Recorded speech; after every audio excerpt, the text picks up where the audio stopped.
Ladies and gentlemen, Eddie Marcus here again on this Sunday morning. Something I want to share with you that's been on my mind for quite some time, and I think it's about time I get it off.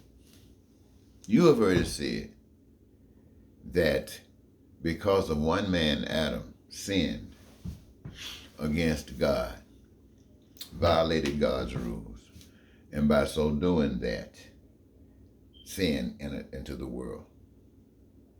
Sin entered into the world. What does that basically mean? It means that since man had violated the true path and got off into corruption, that is a path that they followed up until this present day. Never got back on the right path. Sometimes they were so far off they would get back off of some of those and try to get back on some things right, but they never got back on the right path. And until this day, we have not gotten back on the right path. That's how they want you to understand that. Correct? Correct. Now, when Jesus came on the scene, the expression goes that if you believe in Jesus, then Jesus came and now you can be excused for all of the sins that you have committed, all of that unrighteousness. You believe in Jesus, you can be forgiven and all of that excused. Now, the way they got it set up is to make you believe that all you got to do is believe in Jesus. Well, when you came on Adam's side, it wasn't about believing, it was about doing. It was a way of doing. Now, Jesus is not just about you believing. Jesus is about you doing. Now, I think they got you believing that if you confess that Jesus is the Son of God, that you truly accept this, then when you die, you will be given a pass back into the holy place. But that is not the message that I got from that at all. No, that's not the message that I got from that at all.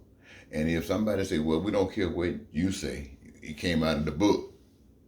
I don't believe just everything that's in any book. The book also says that the Son of God looked like me.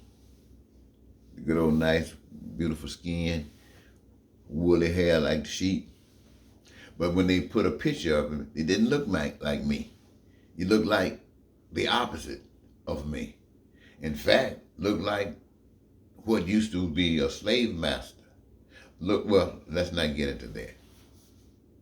So, what I see, ladies and gentlemen, based upon my experience, based upon my relationship with God, see, my attitude is just like God can talk to Abraham, could talk to Moses, God can talk to me. And I don't need a book to tell me that God can't.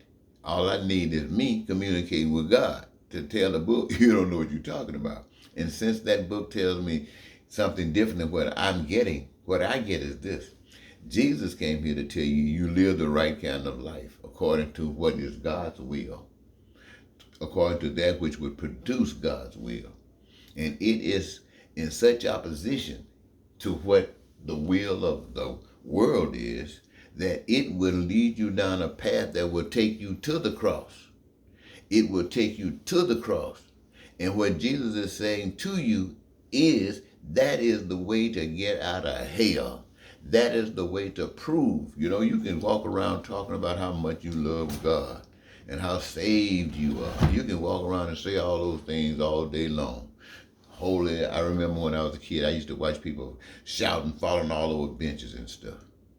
But Jesus is saying, this is the proof.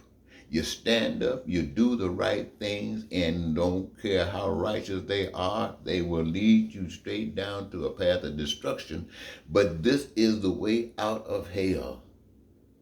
This is the evidence that you are worthy to be back in heaven. This is the evidence. Somebody say, not by your works. No, but without works, your faith is dead. So you better get some works.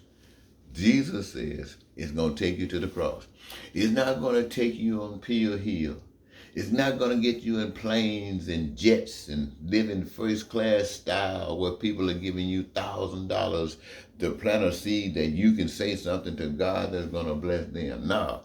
Jesus' message is that when you do the right thing, ask Dr. King. If you do the right thing, ask Malcolm X. If you do the right thing, ask Gandhi. If you do the right thing, ask John Brown. If you do the right thing, you go to the cross. And the cross, when you get on that cross, hey baby, look at the whole world and say, Father, forgive them, for they know not what they do, and die and go to heaven, where God has prepared a place for those of you who've learned the truth and willing to give up this hell to show the world that God is. Now, I just thought I'd share that with you this morning. Have a good one.